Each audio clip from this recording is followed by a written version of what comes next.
હાલ જે જન્મ મરણની તમામ કામગીરી છે એ ભારત સરકારના આદેશ મુજબ તમામ પ્રકારે ડિજિટાઇઝ થવું જોઈએ અને અરજદારોને ક્યાંય પણ જવું હોય તો એને ડિજિટલ માધ્યમથી પ્રમાણપત્રો મળી રહે એ સેવા હેતુ કેન્દ્ર સરકારે સિવિલ રજિસ્ટ્રેશન સિસ્ટમ નોંધણીની પ્રક્રિયા શરૂ કરેલ છે, જે વેબ બેઝ કામગીરી થાય છે. અને આ ગુજરાત સરકારે ઇનિશિયેટિવ સ્વીકારી અને તારીખ 1 સપ્ટેમ્બર 2025 થી આ પોર્ટલનો સ્વીકાર કરેલ છે.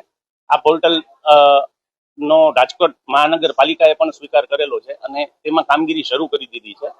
અને 2025 પહેલા જે કામગીરી થતી હતી એ રાજ્ય સરકારના વેબ પોર્ટલ ઈ ઓળખમાં થતું હતું, જેના કરેલા કામગીરીનો ડેટા શિફ્ટિંગની કામગીરી શરૂ છે, જેથી હાલ થોડી ઘણી મુશ્કેલીઓનો સામનો કરવો પડે છે.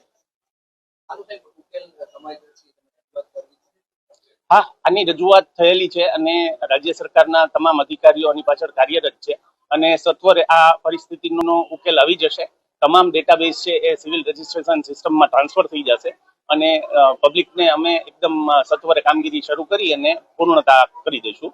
કોઈ નિશ્ચિંત રહેજો, પબ્લિકને કોઈ પરેશાની નહીં આવવા દઈએ.